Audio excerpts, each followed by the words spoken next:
প্রতিদিন সকালে ঘুম থেকে উঠে ভগবান কৃষ্ণের এই দুটি মন্ত্র নিজে মুখে উচ্চারণ করুন। আপনার জীবনের দুঃখ, কষ্ট, হতাশা, দুর্দশা সব কিছুই দূর করবেন স্বয়ং ভগবান। আপনার সব মনোকামনা পূরণ হবে। আপনি জীবনে যা চাইবেন তাই পাবেন। নমস্কার বন্ধুরা, আমাদের চ্যানেলের নতুন একটি ভিডিওতে আপনাদের সকলকে স্বাগত।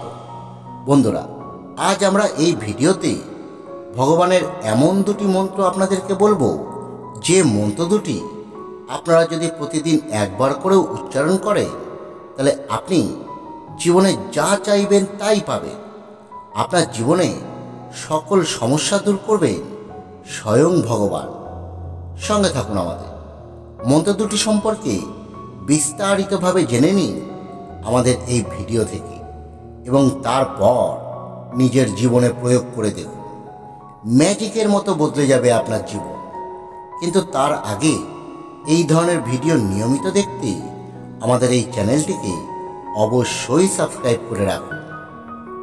বন্ধুরা, আমাদের প্রত্যেকেরই উচিত ভগবানের নাম নিয়ে আমাদের দিনটি শুরু করা। কোনো ভক্ত যদি ভগবানের নাম স্মরণ করতে করতে তার দিনটি শুরু করেন, তাহলে তিনি সারাদিন যা করবেন তাতেই সফল হবে। তাকে চালনা করবে এক অদৃশ্য দৈবিক শক্তি। তাই আপনি প্রত্যেকেরই সকালে ঘুম থেকে উঠে সবার আগে ভগবানের উদ্দেশ্যে প্রণাম করা উচিত, এবং প্রণামের সময় ভগবানের প্রণাম মন্ত্রটি নিজে মুখে উচ্চারণ করা উচিত। ভগবানের প্রণাম মন্ত্রটি আমরা এবার আপনাদেরকে বলতে চলেছি। আপনারা পারলে কোথাও লিখে রাখতে পারেন। ভগবানের প্রণাম মন্ত্রটি হল এই প্রকার: হে কৃষ্ণ করুণা সিন্ধু দীনবন্ধু জগৎপতে গোপেশ গোপিকা কান্ত রাধা কান্ত নমস্তুতে। এই মন্ত্রটি ভক্তি ভরে উচ্চারণ করে তারপর ভগবানের উদ্দেশ্যে প্রণাম নিবেদন করুন। এই মন্ত্রটির অর্থ হল এই প্রকার: হে কৃষ্ণ, তুমি করুণার সিন্ধু, তুমি দীনের বন্ধু, তুমি সমস্ত জগতের প্রতি, তুমি গোপিকাদের ঈশ্বর এবং শ্রীমতী রাধারানী প্রেমাস্পন্দ। আমি তোমার চরণে আমার সশ্রদ্ধ প্রণতি নিবেদন করি। বন্ধুরা, এ তো গেল ভগবানের প্রণাম মন্ত্র। এই প্রণাম মন্ত্র উচ্চারণে আমরা ভগবানের অসীম কৃপা লাভ করে থাকি। কিন্তু বন্ধুরা, আমরা আমাদের কর্মব্যস্ত জীবনে সারা দিনে বিভিন্ন প্রকার কাজ করে থাকি। এই কাজগুলোর মধ্যেই জ্ঞানত এবং অজ্ঞানত আমরা বিভিন্ন ধরনের ছোট বড় পাপ করে ফেলি। যারা জেনে বুঝে কোনো পাপ কর্মে লিপ্ত হন, তাদের পাপের শাস্তি কিন্তু এই জন্মেই পেতে হয়। কিন্তু কখনো কখনো আমরা না জেনেই অজ্ঞানতাবশত এমন কিছু পাপ করে ফেলি, যার ফলস্বরূপ আমাদের জীবনে আমাদের অনেক সমস্যা ভোগ করতে হয়। আমরা হাজারো চেষ্টা করছি, কিন্তু কোনো প্রকার তার ফল আমরা পাচ্ছি না। দরিদ্রতা আমাদের পেছন ছাড়ছে না। সংসারে অশান্তি লেগেই থাকছে। বিভিন্ন প্রতিকূলতার মধ্যে দিয়ে আমাদের জীবন কাটে এই অজ্ঞানতাবশত পাপের কারণে। কিন্তু এগুলো আমরা আমাদের জীবনে কেন হচ্ছে তার কারণও কিন্তু আমরা বুঝতে পারি না।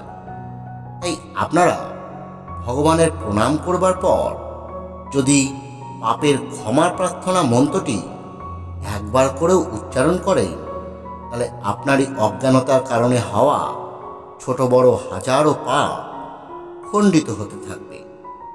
আপনাকে পাপের কারণে আর কোনো সমস্যার মধ্যে জীবন কাটাতে হবে না। আপনি যখনই সারা দিনে ভগবানকে প্রণাম করবেন, তখনই প্রণাম মন্ত্রের পরে এই ক্ষমা প্রার্থনা মন্ত্রটি একবার হলেও উচ্চারণ করবেন। সারা দিনে আপনি যতবারই করুন না কেন, সকালে ঘুম থেকে উঠে একবার অন্তত প্রণাম মন্ত্র এবং তারপর এই পাপের ক্ষমা প্রার্থনা মন্ত্রটি অবশ্যই উচ্চারণ করবেন।